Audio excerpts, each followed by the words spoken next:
എല്ലാ ഭക്തജനങ്ങൾക്കും കതിർവേൽ മുരുകൻ യൂട്യൂബ് ചാനലിലേക്ക് ഒരിക്കൽ കൂടി സ്വാഗതം. നമ്മൾ എപ്പോഴും അനുഭവിക്കുന്ന ഒരു ദോഷമാണ് സർപ്പദോഷം. സർപ്പദോഷവും കൊണ്ട് നമുക്ക് ഭയങ്കരമായിട്ടുള്ള പ്രശ്നങ്ങളാണ് വരുന്നത്. എപ്പോഴും നമ്മൾ വില കൊടുക്കാതെ പോകുന്ന ഒരു സങ്കേതമുണ്ട് നമ്മുടെ വീടിൻ്റെ പരിസരത്തുള്ള സർപ്പക്ഷേത്രങ്ങൾ. ആൾക്കാർ ഈ പറയുന്ന പരസ്പരം പരിസരവാസികളായ ആൾക്കാരായിട്ട് വിദ്വേഷം ഉള്ളതുകൊണ്ട് അവിടെ പോകാതിരിക്കുക, അവിടെ എണ്ണ കൊണ്ട് കൊടുക്കാതിരിക്കുകയോ ചെയ്യും. അപ്പോൾ എന്ത് ചെയ്യും? നമുക്ക് ഏറ്റവും കൺകണ്ട ദൈവങ്ങൾ നമ്മുടെ പരിസരത്തിരിക്കുന്ന ഈശ്വരന്മാരാണ്.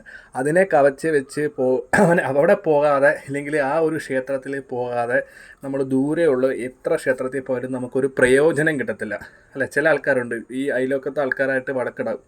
അപ്പോൾ അവിടെ കാവുണ്ടെങ്കിൽ എണ്ണ കൊടുക്കാൻ പോകത്തില്ല. ഇവരെന്ത് ചെയ്യും? ദൂരെ ഇല്ലെങ്കിൽ മണ്ണർശാല കൊണ്ട് കൊടുക്കും. അങ്ങനെ കൊടുത്തിട്ട് യാതൊരു കാര്യമില്ല.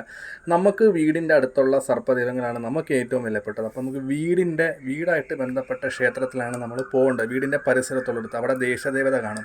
ആ ദേശദേവതയുടെ പ്രീതിയില്ലാതെ, സർപ്പങ്ങളുടെയും പ്രീതിയില്ലാതെ നിങ്ങളുടെ കുടുംബത്ത് ഒരു ഐശ്വര്യം ഉണ്ടാകത്തില്ല. അപ്പം നമുക്ക് സർപ്പദോഷം ഉണ്ടെങ്കിൽ നമ്മുടെ വീടിൻ്റെ പരിസരത്തുള്ള കാവുണ്ടെങ്കിൽ അവിടെ എണ്ണ കൊണ്ട് കൊടുക്കുക. അവിടെ മാസം ആയില്യം മറ്റുള്ള കാര്യങ്ങൾ വഴിപാടുണ്ടെങ്കിൽ അവിടെ തളിച്ചു കൊടുക്കാനുള്ള കാര്യങ്ങൾ ചെയ്യുക. അവിടെ പോയി പ്രാർത്ഥിക്കുക. അവിടെ ഒരു തിരി കത്തിച്ചെങ്കിൽ മാത്രമേ നിങ്ങളുടെ സർപ്പദോഷങ്ങൾ മാറത്തുള്ളൂ.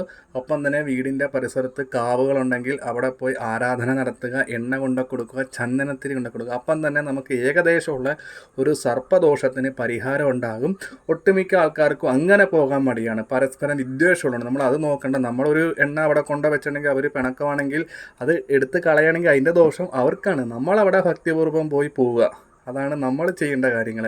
അല്ലാതെ അവരായിട്ട് പിണക്കമുണ്ടായിട്ട് അവിടെ പോകാതിരിക്കരുത്. അപ്പോൾ വീടിൻ്റെ അടുത്തുള്ള സർപ്പക്ഷേത്രം ഉണ്ടെങ്കിൽ മാത്രമേ നമുക്ക് പ്രയോജനം കിട്ടത്തുള്ളൂ. അല്ലാതെ ദൂര ക്ഷേത്രങ്ങളിൽ ഓടി നടക്കരുത്. എല്ലാവരും അതൊന്ന് ശ്രദ്ധിക്കുക.